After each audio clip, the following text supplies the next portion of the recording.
Bonjour tout le monde.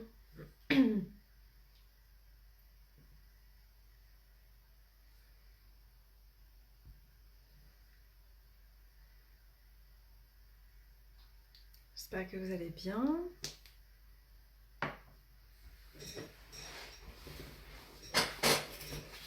Je suis très contente de vous retrouver aujourd'hui pour ce troisième live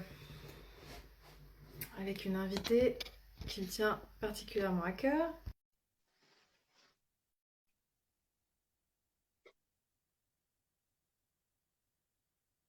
Hello tout le Hello! monde. Ça va? Oui, je suis très contente de te retrouver. Oui. Ça va, tu m'entends bien?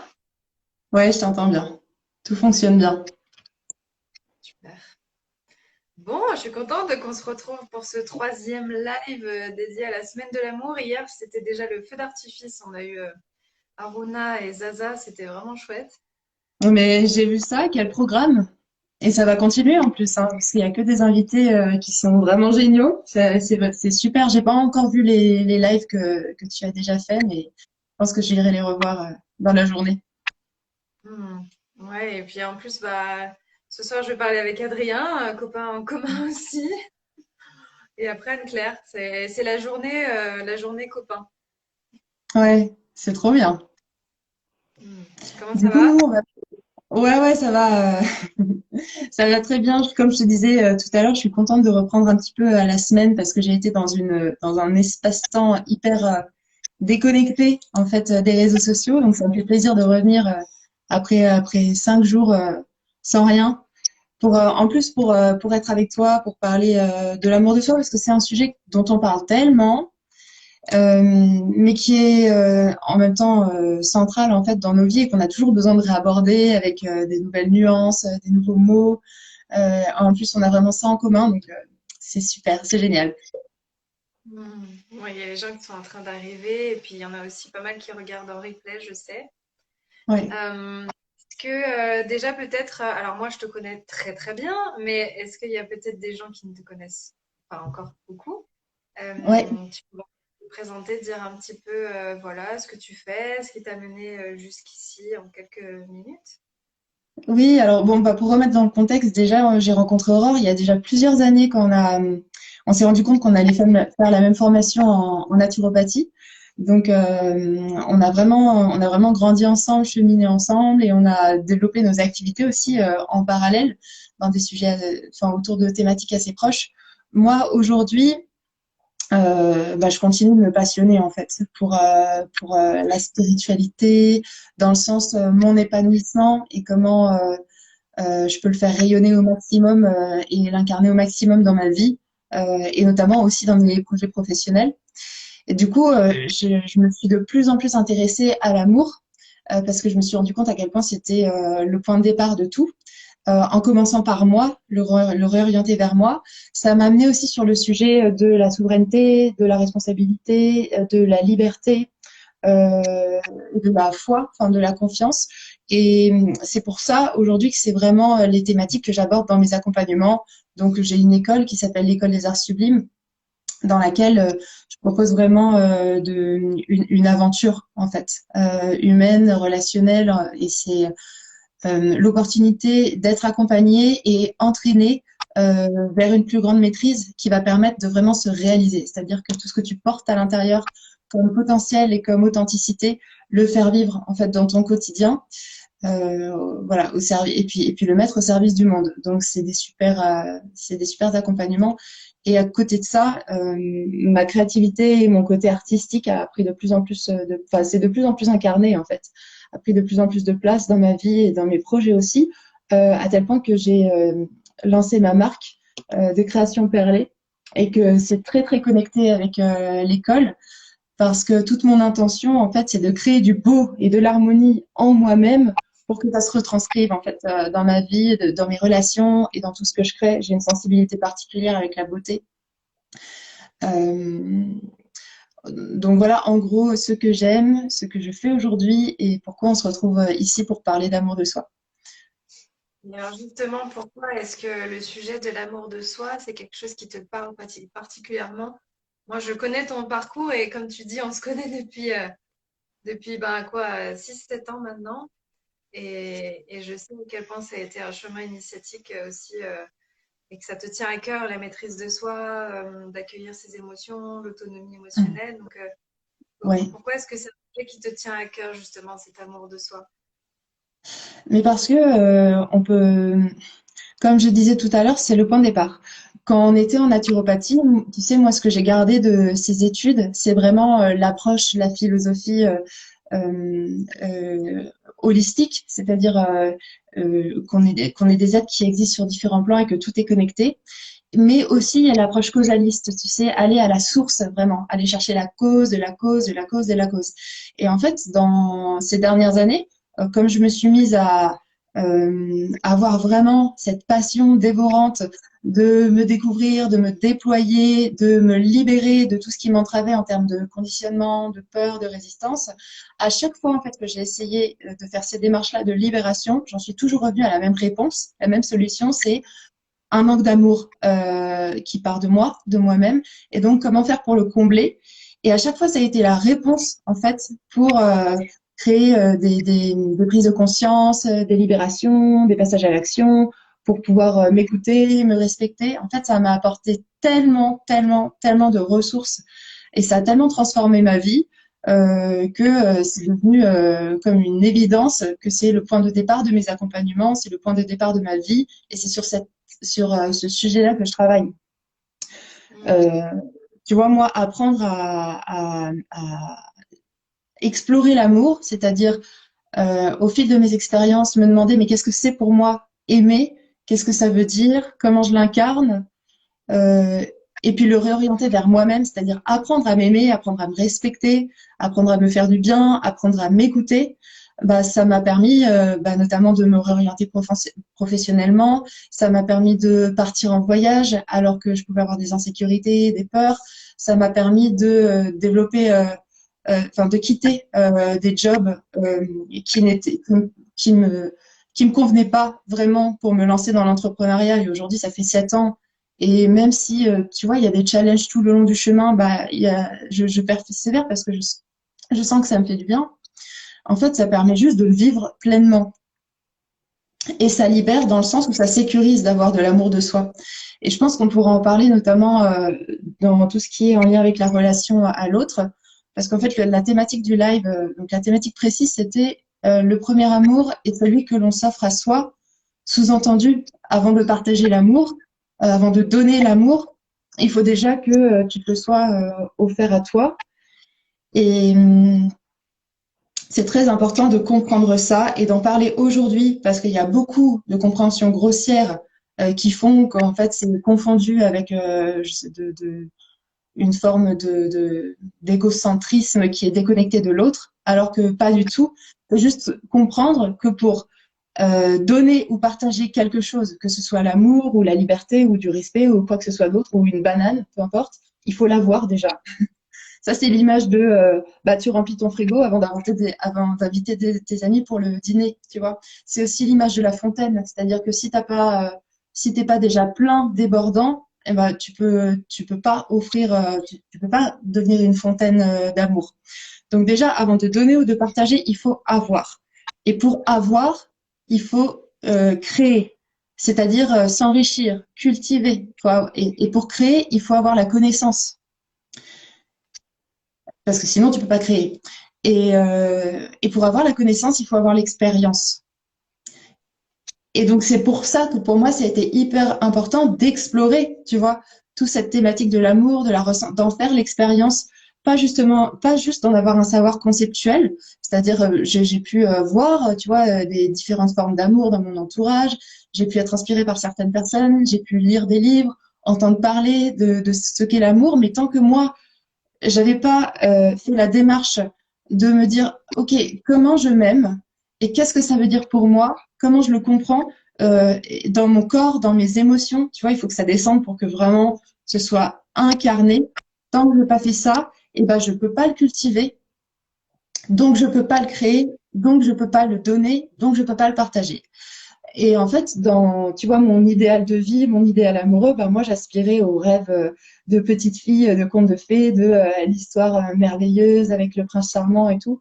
Et le jour où je me suis rendu compte que tant que je vivais pas cette histoire-là avec moi-même, c'est-à-dire tant que j'étais pas ma meilleure partenaire, je pourrais pas offrir ça à l'autre, et que euh, et qu'en plus, euh, ce que j'ai compris aussi, c'est que l'amour de soi, ça t'apporte de la sécurité. Et la sécurité te libère parce qu'elle te permet de lâcher prise. Quand tu es en insécurité, en fait, tu dois être dans le contrôle. Donc, quand t'as pas déjà construit l'amour de soi qui te rend vraiment libre et souverain, bah, tu rentres en relation avec des insécurités et des besoins que t'as pas appris à combler par toi-même. Et, et du coup, ça crée des espaces de friction en fait et de résistance au sein de la relation qui pourraient être évités si tu avais fait la démarche déjà d'être ta propre partenaire. Je pense que ça, tu dois pouvoir, ça doit entrer en résonance avec toi parce qu'on en a beaucoup discuté déjà. Mhm. Mais donc voilà, c'est vraiment le point de départ de tout et ça rend le cheminement personnel et spirituel assez simple en fait de revenir tout le temps, tout le temps, tout le temps à ça et de rendre compte à quel point ça nous libère et ça libère l'autre. Et c'est juste ultra précieux. Et justement, concrètement, dans la matière, parce que intellectuellement, on comprend l'idée, Oui, comment, comment est-ce que toi, tu as réussi justement, est-ce qu'il y a eu des étapes initiatiques que tu auras envie de partager qui t'ont aidé justement à connecter cet amour de soi? Parce que c'est toujours oui, la difficulté, tu sais, on sait qu'on doit cultiver cet amour et puis on se retrouve un peu comme, on est là, bon, bah d'accord, donc comment est-ce que je fais oui. pour cultiver l'amour de moi? Est-ce que toi, il y a des choses qui t'ont soutenu justement par rapport à ça? Alors, en fait, c'est vrai que quand on parle d'amour de soi, tu sais, c'est souvent le sujet un peu impalpable. Tu dis amour de soi, mais ok, mais concrètement, c'est quoi? Enfin,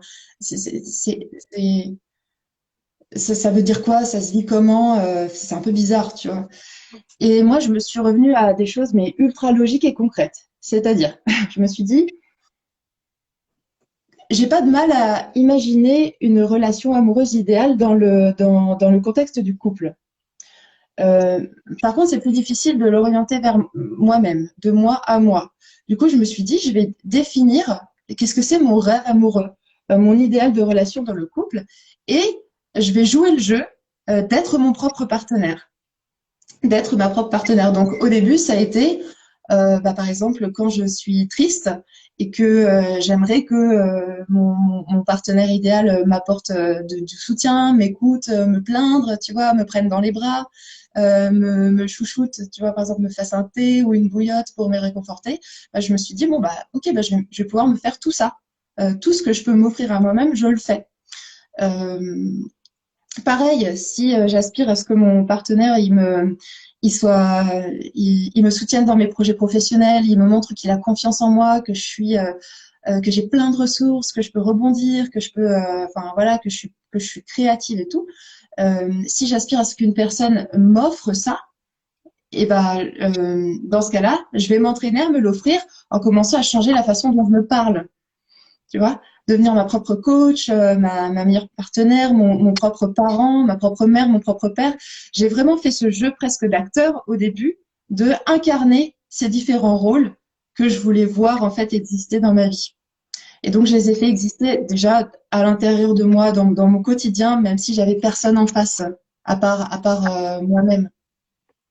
Et en Hmm. termes d'expérience de vie, bah oui, c'est sûr qu'il y a eu des moments dans ma vie où bah, j'ai été poussée dans mes retranchements pour aller encore plus, pour être encore plus obligée en fait de pouvoir de développer cet amour de soi qui me permet bah, d'avancer et de pouvoir compter sur moi.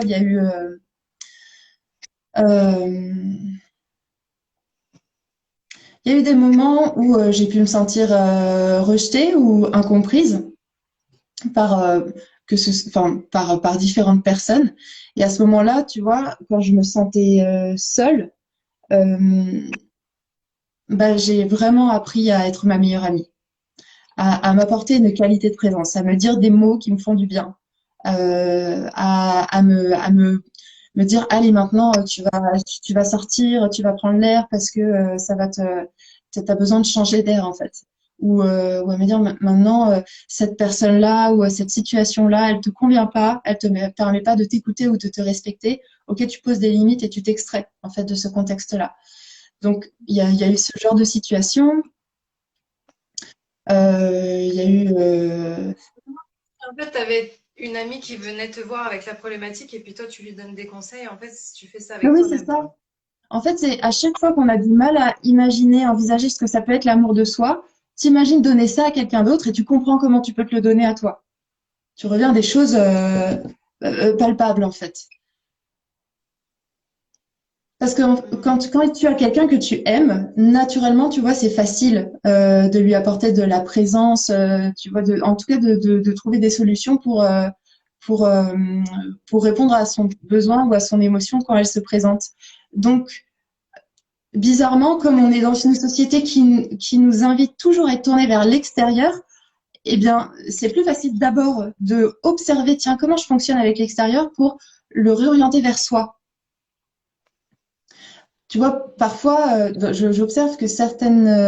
Alors, moi, j'ai vécu ça dans ma première relation où il y avait une forme de dévotion qui faisait que je pouvais m'oublier dans la relation parce que je faisais passer mon partenaire en priorité, en fait. Et j'ai appris à cette posture-là de dévotion, j'ai appris à la réorienter vers moi-même. Mais pas en me déconnectant et en devenant insocible par rapport à ce que ressentent les autres, c'est juste en comprenant justement que c'est le point de départ qui va me permettre de m'enrichir et d'être encore plus dans le partage, d'être encore plus dans ma vérité, d'être encore plus dans ma joie et ma sérénité au sein de la relation.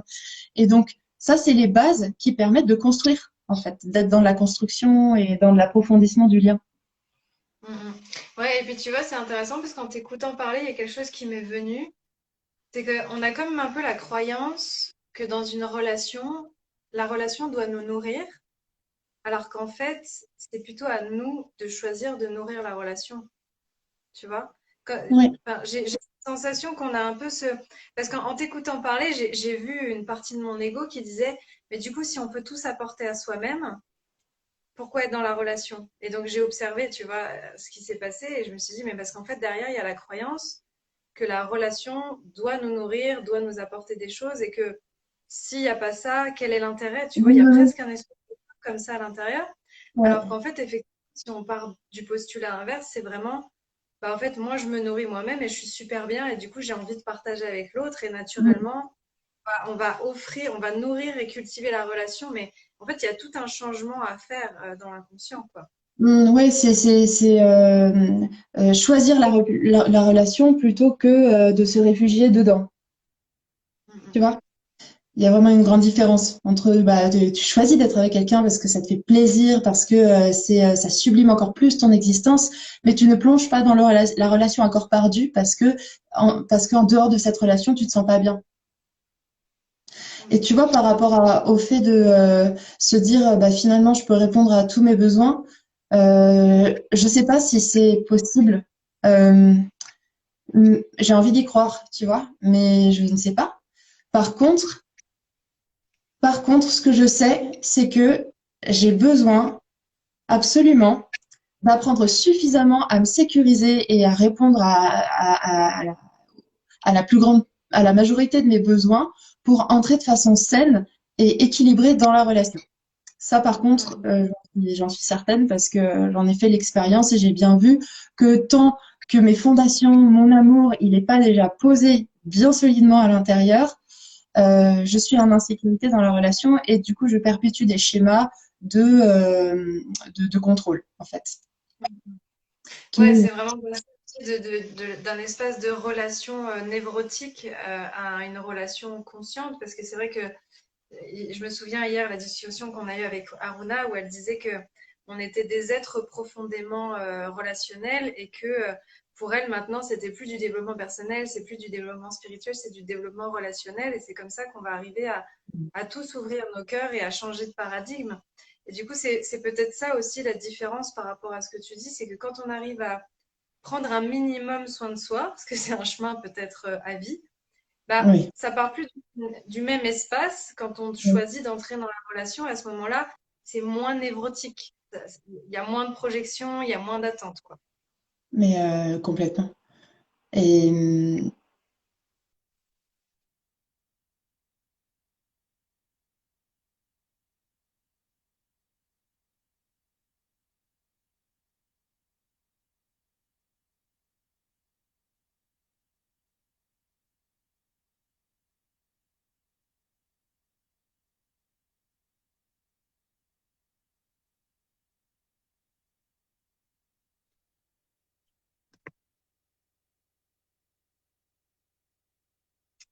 Ça revient. Ah, on a perdu Margot.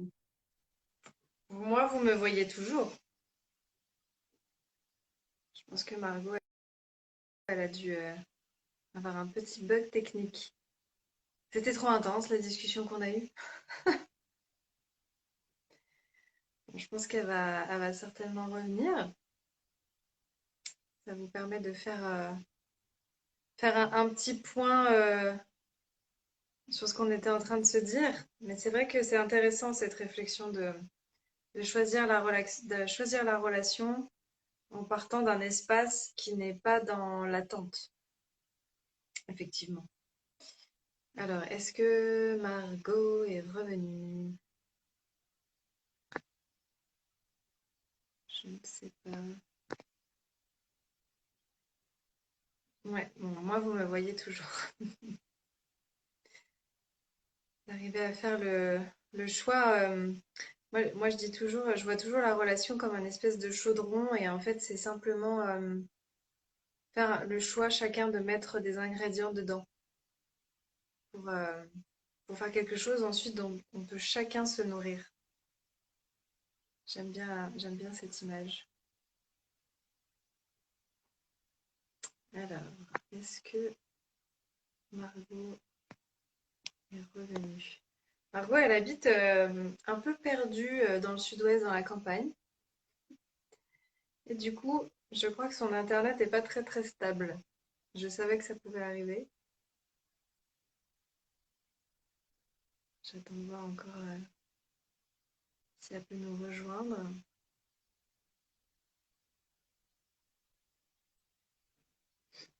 En attendant, peut-être si vous avez des questions par rapport à tout ce qu'on a osé énoncer depuis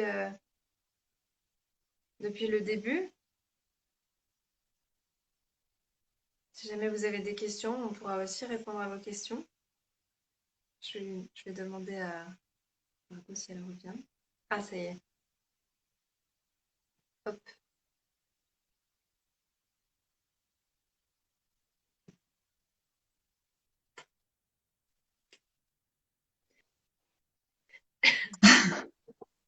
Ça y est. Oh, je vais, hein. mais en fait, je sais pas ce qui se passe en ce moment, mais parce que ça m'est arrivé pour le live avec Adrien et aussi pour le live avec Eric. Alors que d'habitude, quand je fais des lives qui sont pas partagés, ça n'arrive pas. Et je comprends pas du tout ce qui se passe. Et en fait, pour expliquer un peu le contexte aux gens, je suis dans une montagne où il n'y a pas le Wi-Fi, il n'y a pas la 4G, ça ne capte pas, donc j'ai que Internet via un câble Ethernet, donc c'est trop la galère à chaque fois quand ça coupe parce que du coup, j'ai plus de moyens j'ai plus de connexion en fait, j'ai plus rien, j'ai plus de moyens de communiquer. Mais bon, moi j'espère que ça va pas se reproduire. Je suis vraiment désolée si ça se T'inquiète, reproduit. moi, je suis ici. En attendant, j'ai fait un petit résumé un peu de ce qu'on s'est dit. Et puis, Ok. j'ai demandé aussi si jamais ils avaient des questions, parce qu'on pouvait aussi peut-être répondre à des questions par rapport à tout ce qu'on était en train de dire. Et Ouais. j'ai donné l'image du chaudron que j'aime bien employer par rapport à la relation où souvent je dis que chacun met des ingrédients dans le chaudron et que ça crée comme une potion et qu'ensuite chacun peut s'abreuver de la même potion. Ah, sympa cette image, j'aime bien. Bah oui, Moi forcément. bah oui, mais j'avais une autre image juste avant que ça coupe que je voulais partager parce que je la trouve vraiment intéressante. C'est l'image qu'avait donnée une fois, euh, qui avait été donnée, je sais plus par qui, l'image de l'écharpe, qui symbolise en fait la relation comme un lien entre deux personnes qui est tenu à chaque bout. Et en fait, pour que la relation soit équilibrée, chacun doit faire sa part, donc doit faire 50% du chemin.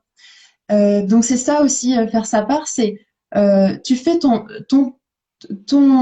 ta partie du boulot, c'est-à-dire cultiver l'amour, apprendre à être en introspection, te comprendre, pour être capable enfin tu vois, cultiver tout ce que tu veux cultiver pour pouvoir le déposer dans la relation et l'offrir. Et une fois que tu as fait cette moitié du chemin, et ben l'autre peut faire aussi sa moitié du chemin et te rejoindre. Et à ce moment-là, quand ce travail il est fait, enfin que ce travail, quand cette posture elle est consciente des deux côtés dans la relation, on a la possibilité de vivre mais quelque chose de merveilleux parce que du coup, ça crée beaucoup plus de sérénité, de joie, d'authenticité, de légèreté au sein de la relation. Et au moment où il y a des périodes de tension, de travail, en fait, ah mince, t'es là? Non, oui, oui, c'est bon. Ouais, je dis au moment où il y a des périodes de friction dans la relation, parce que ça arrive toujours à un moment donné, puisque c'est quand même des tremplins pour évoluer, pour se rencontrer, pour se connaître les relations. Et bien là, comme chacun, on a appris en fait à faire ce retour à soi, de se comprendre, de se remettre en question, de s'observer, c'est vraiment ce travail introspectif. Et ben on est capable en fait d'aborder les conflits complètement différemment, d'être dans une communication qui débouche vraiment sur une compréhension de l'autre et la possibilité en fait de grandir ensemble de trouver des solutions ensemble si on a envie de continuer à avancer main dans la main. Mm, mm. Ouais, exact. Et ce qui est assez beau aussi, c'est que, je sais pas, toi j'imagine que tu l'as aussi remarqué, mais c'est vraiment beau parce que plus on chemine et plus on a cette capacité à cultiver l'amour en soi.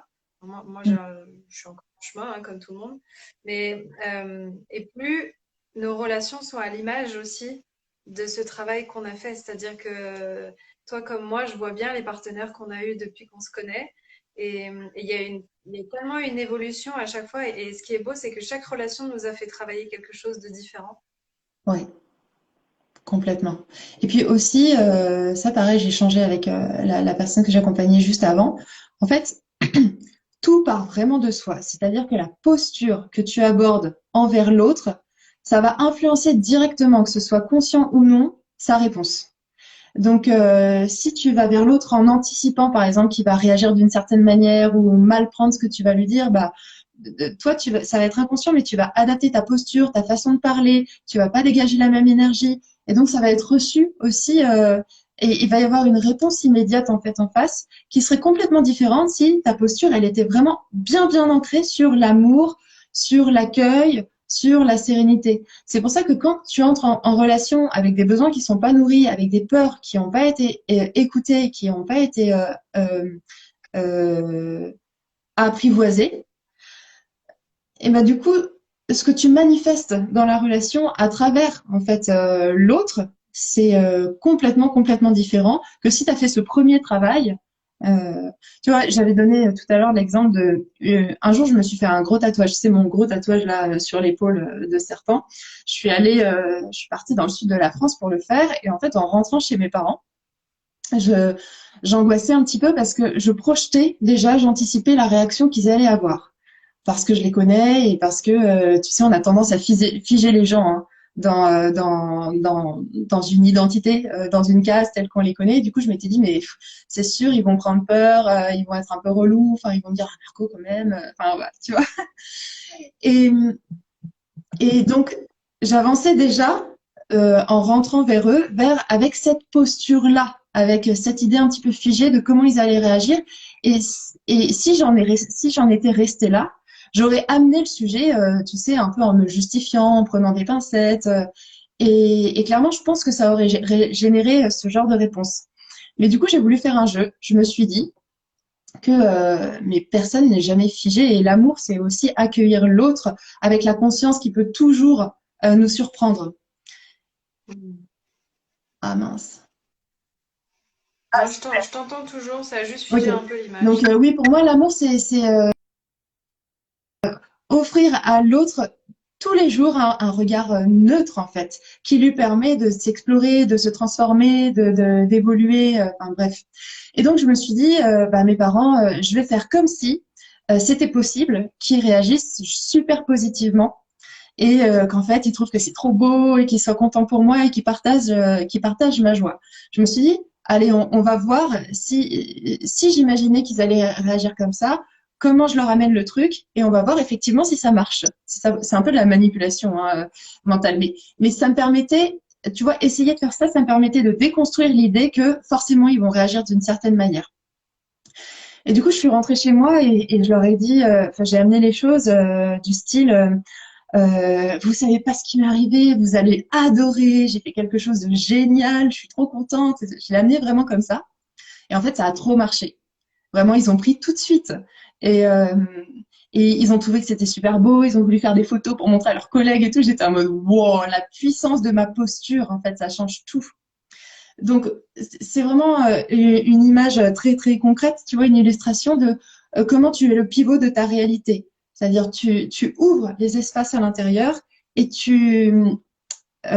justement, en cultivant l'amour et en apprenant à l'explorer, à comprendre ce que ça veut dire pour toi, et ça transforme presque instantanément ta réalité. Après, bien sûr, quand on est dans un monde de matière, il y a des choses, tu vois, qui prennent du temps pour se mettre en place, mais vraiment, tout part tellement de ça et a tellement euh, des répercussions en fait dans absolument tous les espaces de notre vie. Hmm. Ouais, c'est sûr que de prendre conscience qu'on est créateur de notre vie et qu'on reprend aussi notre responsabilité dans ce qu'on vit, c'est un pas qui est assez énorme, hein. Je sais que tu en as aussi beaucoup parlé. Quand on parle de responsabilité, de souveraineté, de maîtrise de soi, au final, on en revient aussi beaucoup à ça. Et moi, ce qui me vient aussi en t'écoutant, c'est que, mine de rien, il y a un passage aussi qui est hyper important, qui est peut-être pas toujours évident au début. C'est aussi arriver à identifier nos besoins, tu vois, par rapport à cet amour de soi. Et tout à l'heure, là, j'ai vu passer un commentaire d'Anaël qui disait vive la SNV, parce que je leur en avais parlé il y a pas longtemps dans une formation. Et Mm. c'est vrai que c'est difficile au début quand on n'a pas encore la clarté de quoi j'ai besoin, en fait. Parce que tu vois, tout à Ouais, l'heure, tu disais, bah, j'ai besoin de réconfort, j'ai besoin de cocooning, bon, bah, je vais faire ça. Mais peut-être que ouais. le pas, premier pas à faire aussi, qui est pas toujours évident, c'est vraiment d'arriver à sentir, en fait, c'est quoi mon besoin pour ensuite me l'apporter à moi ou l'exprimer à l'autre, quoi. Ouais, ouais, ouais. C'est pour ça que le deuxième pilier de l'école, c'est la présence, en fait. C'est s'entraîner, et alors ça, c'est vraiment un entraînement, à être à l'écoute, à s'observer, à focaliser son attention sur ce qu'on ressent pour que ce soit de plus en plus naturel, subtil et instinctif, en fait, d'être dans cette qualité de présence par rapport à soi-même. Parce que si tu as développé l'expertise, tu vois, de l'écoute et de l'observation de tout ce qui te traverse, c'est-à-dire tes émotions, tes sensations corporelles, et tes pensées, et ben tu identifies naturellement tes besoins. C'est-à-dire que là, si je sens que je me sens fatiguée, je vais me dire bon bah j'ai besoin de me reposer. Et ensuite, je vais poser la question, ok, qu'est-ce qui pourrait me régénérer? Comment j'ai envie de me reposer? Peut-être que j'ai envie de prendre une douche chaude, peut-être que j'ai envie de me blottir dans les bras de mon chéri, peut-être que j'ai envie d'aller dormir, peut-être que j'ai envie de lire un livre, peu importe. Mais en fait, tout ça, c'est simple en fait. Il faut revenir à des trucs basiques Mm. selon moi. Mais par contre, c'est vrai que c'est inconfortable, tu vois, ces moments où tu ne sais pas trop ce que tu veux, tu ne sais pas trop de quoi, qu'est-ce qui te ferait du bien. Et en fait, si tu ne sais pas, eh ben, il faut essayer, il faut expérimenter. Et c'est comme ça pour tout. C'est-à-dire, pour apprendre, pour développer une connaissance, il faut expérimenter au maximum. Tu vois, en ce moment, là, je suis en train de c'est ça la souveraineté en fait. C'est-à-dire toutes les connaissances que tu veux développer, c'est prendre le temps aussi de les explorer par toi-même. C'est la posture de l'autodidacte. Donc, si tu veux savoir ce que c'est l'amour, vraiment, et comprendre vraiment ce que c'est l'amour, et bien, tu prends le temps en fait de mettre les pieds dans le plat, tu vois. Au fil de tes expériences, tu restes avec cette conscience-là que tu veux cheminer dans l'amour, tu veux comprendre ce que c'est pour toi, et tu en fais l'expérience. Et souvent, tu sais, on a l'impression enfin, tu te réappropries en fait cette notion-là. Et souvent, on a l'impression qu'il y a certaines choses on s'en fait toute une montagne, ça a l'air compliqué, alors qu'en fait, il suffit d'essayer, tu vois, de commencer à faire un pas, puis l'autre, et finalement, on arrive à réaliser plein de trucs. Ça m'est encore arrivé ce week-end. J'avais envie, par rapport à mon activité artistique, je fais des créations alors, de ce style, comme ça, des flacons que je perle, ou alors des miroirs que je perle. Et en fait, mon rêve, c'était d'avoir des écrins, tu vois, vraiment sur mesure pour mes flacons, mais je m'étais dit, ça va être super compliqué de les fabriquer si je veux le faire moi-même, parce que j'y connais rien, parce que voilà, je pars de zéro et que ça m'a l'air compliqué. Et en fait, ce week-end, j'ai accueilli une amie qui, elle, sait déjà le faire. Et du coup, elle m'a donné un petit peu l'impulsion. Tu vois, on est allé dans une boutique des Beaux-Arts. On a acheté les matières premières. Je pense que j'avais besoin de ça peut-être pour me rassurer. Mais après, j'ai tout fait par moi-même. C'est-à-dire que je me suis rendu compte que en essayant, tu vois, juste en me disant, bon, bah, si c'était moi qui devais le faire toute seule, je commencerais par quoi? Tu prends le temps, tu vois, de te poser la question. Mais comment je pense que ça pourrait fonctionner? Et comme ça, tu apprends petit à petit. Et en avançant comme ça, tu te rends compte que, bah, en fait, je pense que tu peux tout faire. Hmm. Et tout comprendre par toi-même, tout approprier et aussi l'amour. Et en premier lieu, l'amour. Donc, quand tu sais pas ce dont tu as besoin, quand tu sais pas ce que tu veux, et bah, par explorer, en fait. Essaye.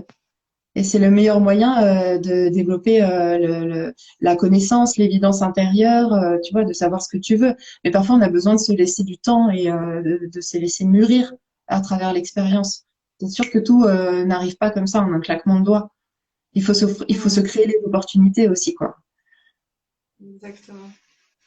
Mm. Je regarde si jamais il y en a qui ont des questions. On peut prendre un petit temps aussi de questions dans les prochaines minutes. Et Ouais.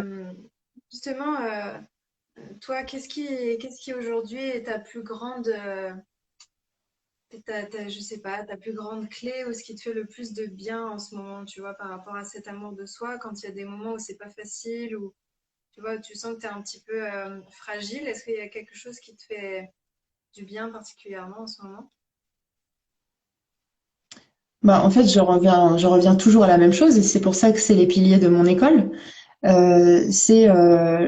reviens aux trois piliers de la souveraineté, selon moi, c'est-à-dire l'amour tel que je l'ai compris aujourd'hui à travers mes expériences, c'est-à-dire dans ma foi, en fait.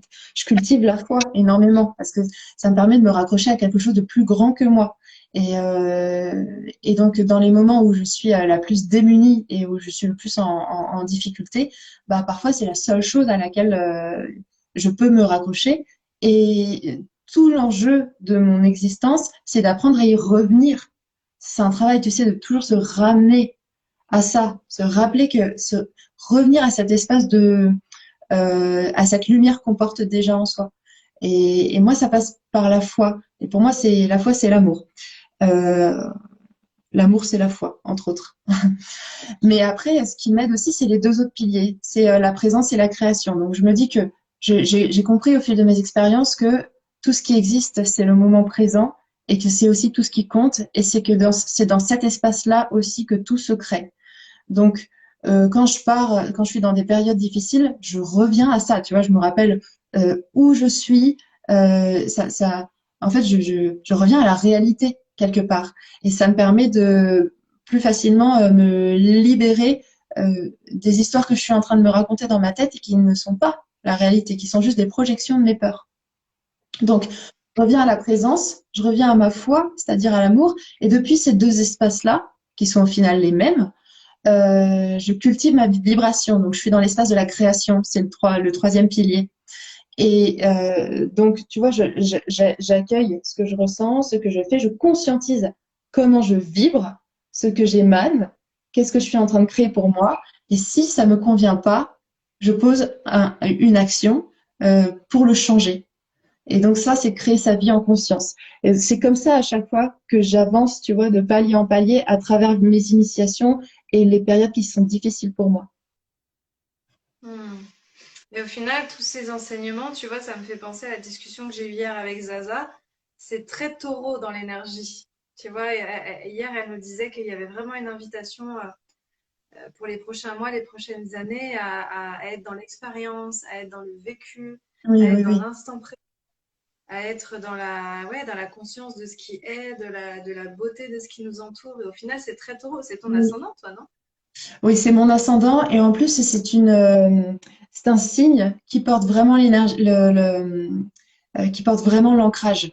Tu vois, c'est cette qualité de présence, ce retour à la terre, ce retour aux sensations, ce retour au ressenti, ça t'apporte un ancrage qui te permet d'être stable et sur lequel tu peux construire, sur lequel tu peux bâtir. Les taureaux, c'est aussi des bâtisseurs. Et, euh, et c'est aussi, tu sais, l'énergie qui est genre bien ancrée, genre apaisée comme ça et apaisante aussi parce qu'elle est posée et elle est posée sur des fondations solides. Donc oui, moi je reviens souvent à ça et à mon poisson qui est vraiment connecté au divin, à la foi justement, à l'amour, à l'accueil des émotions. C'est l'accueil inconditionnel vraiment. C'est vrai que ces deux énergies, moi, qui colorent beaucoup en tout cas mon thème astrologique et qui sont euh, et qui colorent énormément ma façon de parler aussi de la spiritualité et de l'amour. Hmm. Oui, c'est vrai qu'au final, on a tous aussi notre façon de voir l'amour par nos expériences, par le vécu qu'on a eu, par les croyances aussi qu'on a engrammées. Ce qui est intéressant aussi, c'est quand on confronte un peu tous nos points de vue, quand on est avec des personnes aussi en relation qui n'ont pas du tout le même vécu que nous. Moi, je sais que je Mm. le vis beaucoup avec mon chéri. Euh, c'est aussi dans ces espaces-là où ça nous fait grandir et en même temps, ça nous fait peur. Je ne sais pas comment toi, tu l'as expérimenté avec ton chéri, mais tu vois, on voit le potentiel de guérison, de croissance avec la personne. On se dit, Mm. ah tiens, ça correspond enfin à quelque chose qui va me faire évoluer et en même temps, ça fait flipper. Et je pense qu'il y a toujours les deux au final. Oui, mais je comprends en fait ce que tu dis, mais je le ressens pas trop.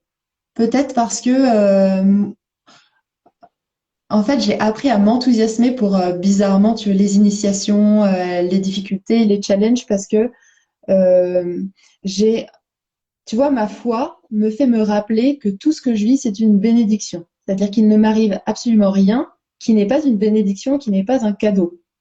Et qui n'est pas aussi une surprise. C'est un cadeau, ça s'ouvre. Genre, tu sais pas ce qu'il y a dedans et il y a quelque chose de cool à l'intérieur, même si le cadeau est mal emballé. Et quand tu t'entraînes, tu vois, à revenir systématiquement à ta foi et à te rappeler ça, et ben, tu peux t'enthousiasmer de tout ce qui crée des résistances dans ta vie. Alors, pas forcément tout de suite, bien sûr, ça m'empêche pas de ressentir de la peur, de la tristesse, de la colère, enfin, tout le panel émotionnel. Mais très, très rapidement, comme je me suis entraînée, tu vois, à revenir très rapidement à ma foi, et ben, très vite, je peux m'émerveiller, me fasciner, me passionner et m'enthousiasmer pour la surprise qu'il y a derrière l'initiation. C'est-à-dire que les challenges se transforment les problèmes, entre guillemets, ou les difficultés de la vie se transforment en opportunités et une fois que j'ai fait le chemin vers ça et que j'ai fait ma détective, tu vois, j'ai vécu l'expérience, bah, il y a le cadeau qui est derrière, quoi. Donc, ça, c'est cool. Donc, il y a un petit peu le côté enfantin de, ah, bah, du coup, je suis vraiment contente de vivre, peu importe ce qui se passe. Ouais. Et puis ça sort aussi peut-être de cette attente. Parce que tu vois, ça aussi c'est quelque chose qu'on a beaucoup entendu. Je cherche la bonne personne, je cherche l'homme de ma vie, la femme de Oui. ma vie. C'est comme s'il y avait une espèce d'énorme pression aussi de trouver le partenaire idéal avec lequel on va pouvoir se poser. Et puis après, hop, fin de l'histoire, Mm. on est bien dans l'histoire. Il y a quand même toute une déconstruction de ça aussi en ce moment. Ah oui, oui, énorme, énorme. Le seul partenaire de notre vie, c'est nous-mêmes, hein. Parce que, en fait, même quand tu observes la nature, tout n'est que cycle, naissance, mort, renaissance. Il n'y a jamais rien qui est figé, il n'y a jamais rien qui dure entre guillemets toujours. Mais par contre, tout se transforme et évolue. Et en fait, c'est la même chose pour nos relations. Donc en fait, quand tu entres dans la relation et que tu veux la figer pour qu'elle dure, tu veux te sécuriser et te dire, ah, il faut que ça dure toute la vie. Tu es déjà en train de la faire mourir par anticipation en fait. Et donc moi je pense que c'est important déjà c'est clair, de déconstruire tout ça et de se remettre dans une posture juste d'accueil et de joie et de sérénité en fait par rapport à ce qui va advenir de la suite.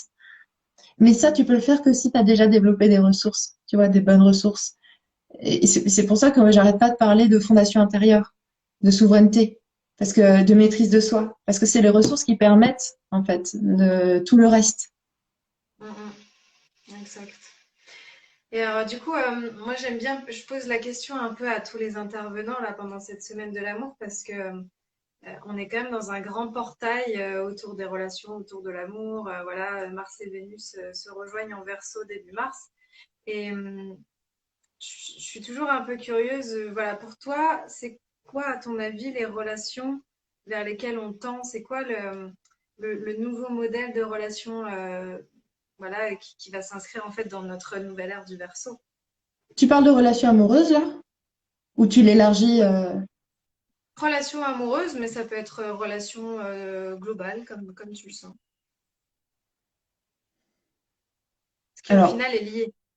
oui, oui, oui, oui, oui, tout à fait. Mais d'ailleurs, être amoureux, c'est un état, c'est une posture que tu peux orienter sur tout. C'est-à-dire, ça peut être amoureux de quelqu'un ou être amoureux d'une expérience, de la vie, d'une plante.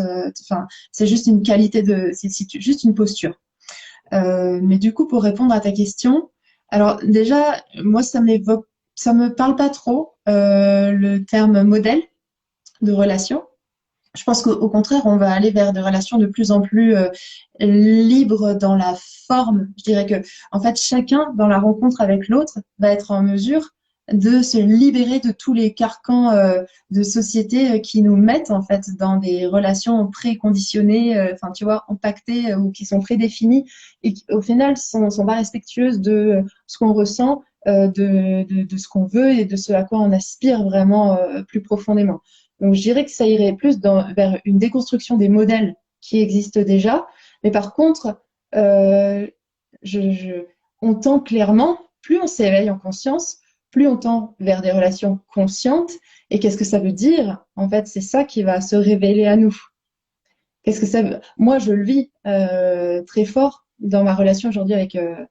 Enfin, je le vis très fort depuis plusieurs relations parce que je chemine de plus en plus vers un éveil de conscience et du coup, ça transforme mes relations. Mais, mais du coup, qu'est-ce que ça m'apporte concrètement? Bah, ça m'apporte à la fois plus d'engagement dans mes relations et à la fois plus de liberté. Et énormément de sérénité, enfin tout l'aspect cool, tu vois, de la relation, sérénité, joie, intimité, rire, tous les trucs un peu loufoques, tu vois, être pleinement soi-même dans son authenticité, tout ça évidemment c'est décuplé, mais les deux choses vraiment qui manquaient énormément avant, c'était la capacité de s'engager tout en étant pleinement libre. Et alors ça, c'est un grand sujet je pense qu'il y a besoin quand même de mûrir et d'acheminer pour le comprendre dans la subtilité. C'est-à-dire qu'est-ce que ça veut dire être libre et qu'est-ce que ça veut dire s'engager. Mais je ne sais pas si on aura le temps dans ce live pour vraiment Mais ce qui est faire en sorte qu'un intéressant, maximum de personnes le saisissent. c'est quand même intéressant parce qu'on a tendance à mettre à l'opposé l'engagement et la liberté. Tu vois, on a tendance Oui, à se dire que tu peux pas avoir l'engagement si tu as la liberté, que tu peux pas avoir la liberté si tu n'as pas d'engagement, alors qu'en fait, le secret, comme tu dis, c'est d'arriver à vivre les deux. oui. Et pour vivre les deux, il faut sortir des compréhensions actuelles qu'on en a. Parce qu'effectivement, avec les compréhensions que nous propose la société de l'engagement et de la liberté aujourd'hui, c'est incompatible. Mais si tu l'envisages différemment, ça peut se marier et on en a besoin. Parce que tant qu'on ne réussira pas à marier en soi nos compréhensions de l'engagement et de la liberté, on ne pourra pas réellement s'engager de façon épanouissante. Que ce soit professionnellement parlant ou dans nos relations amoureuses ou familiales ou amicales. Tu vois, dès qu'il y a une forme d'engagement, il y a toujours la question de la liberté qui arrive parce qu'il y a toujours presque tout le temps des trucs à travailler. Ça fait tout le temps remonter des insécurités de ah bah si je m'engage, je vais m'oublier dans la relation, je vais perdre mon identité, je vais perdre une forme de liberté de choisir. Euh, et c'était tout le sujet du live avec Eric que j'ai fait la semaine dernière. Euh, mais oui, vraiment, moi, mon expérience, mon vécu aujourd'hui me permet de comprendre assez profondément à quel point je peux m'épanouir dans l'engagement et me sentir pleinement libre. Mais je sais pas si, enfin, il est quelle heure? On peut en parler, hein, mais On a à peu près 10 minutes encore.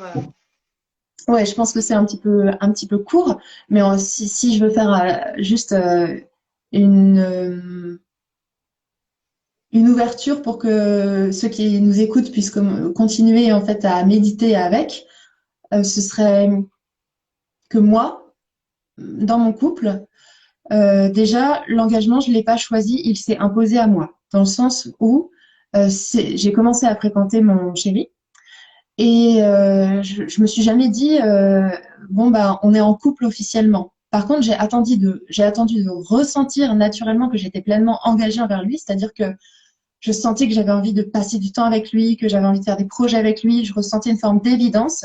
Et à partir du moment où j'ai ressenti ça, en fait, parce qu'en fait, quand tu laisses ton cœur te guider, il n'y a plus de choix. En fait. Ton- Tu vois, ce que tu ressens s'impose à toi.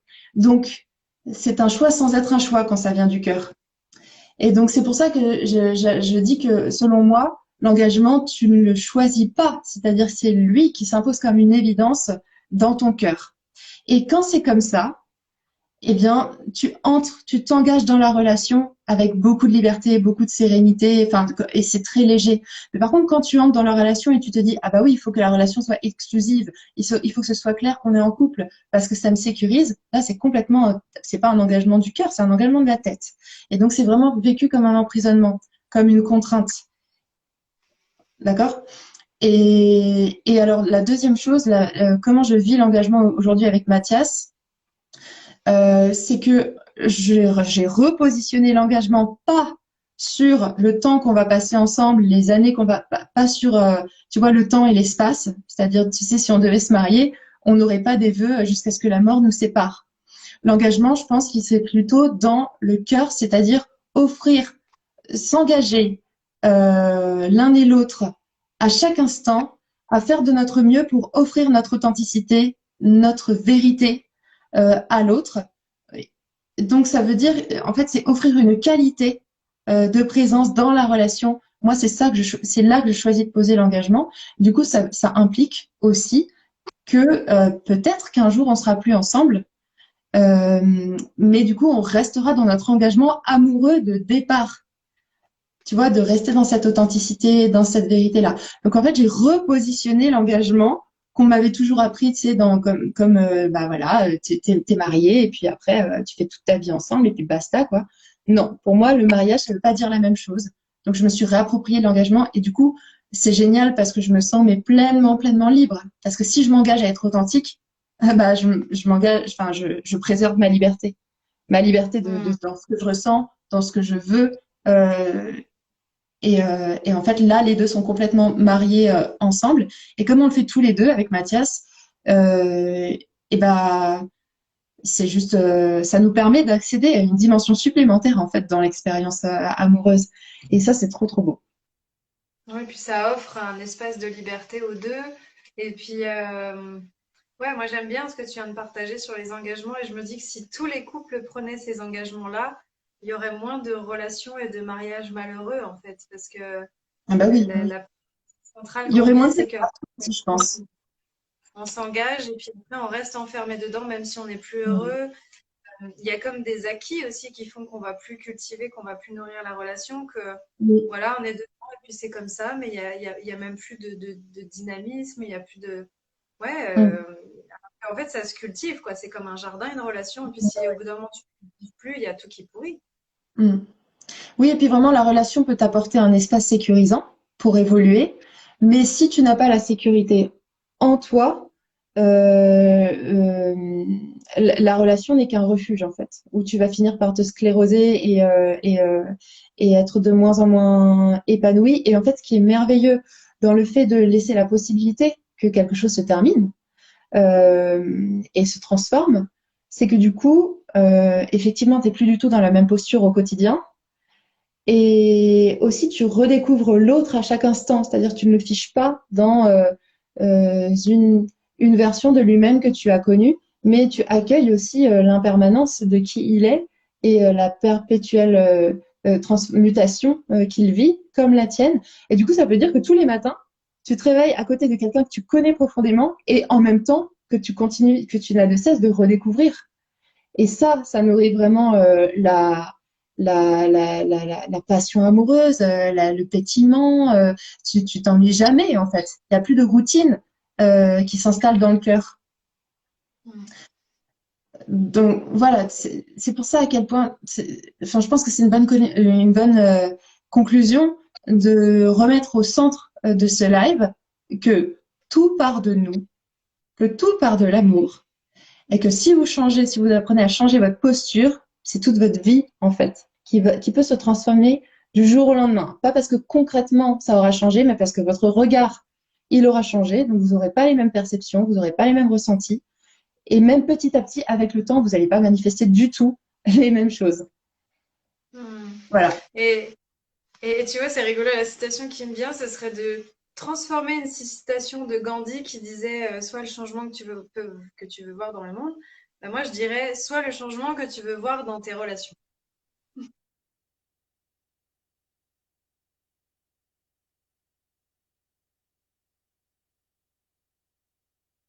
Ah, on a perdu Margot.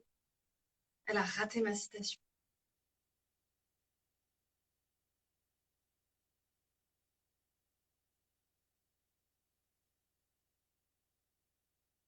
Je ne sais pas si elle va pouvoir revenir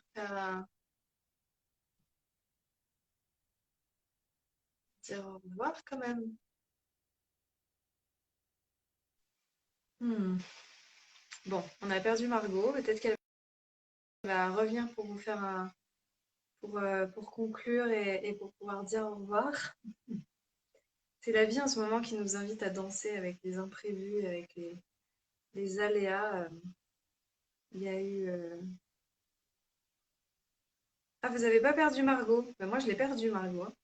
Elle est plus avec moi là.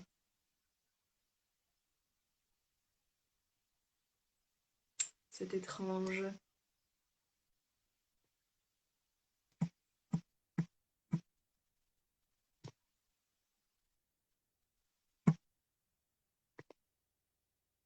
Je vais voir si je peux la réinviter. Je t'avais encore Ouais. perdu. Ah non, mais j'avais prévenu que c'était possible que ça se reproduise. Désolée. De toute façon, on était vers la fin, là, on était en train de conclure. Oui, mais c'était important pour moi quand même de te remercier parce qu'on a eu un super chouette échange. Je suis vraiment contente qu'on ait pu parler de tout ça. J'espère que ça a inspiré aussi les gens.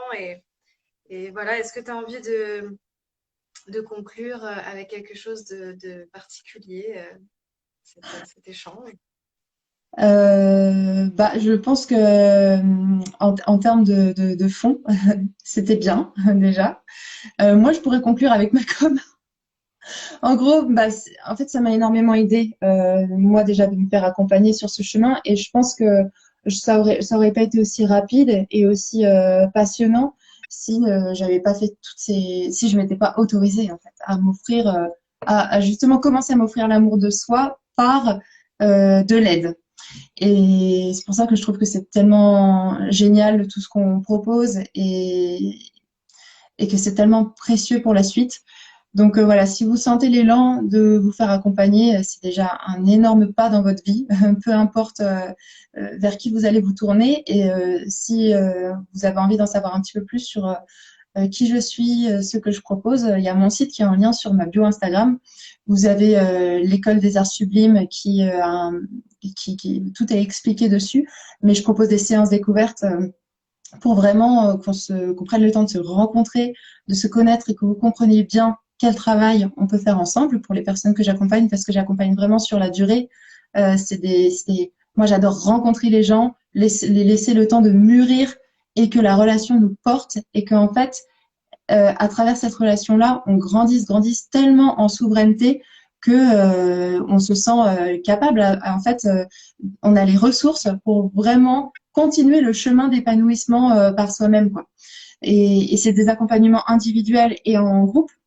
Et c'est juste tellement de merveilleux souvenirs. Enfin, c'est trop beau. Le livre d'or est incroyable et ça me touche tellement, tellement.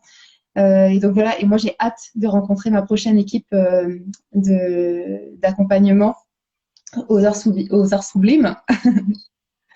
Donc voilà, si vous êtes appelé, vous pouvez me demander une séance découverte ou déjà aller checker un petit peu le site pour voir si ça vous appelle.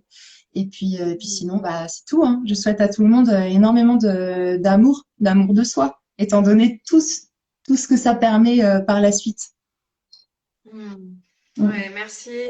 Bravo encore pour ton projet, pour tout ce que tu fais, pour tes accompagnements, pour tout ce que tu crées aussi, parce que j'ai eu la chance de recevoir une petite boîte de ta part aussi, qui est vraiment posée dans ma salle de bain.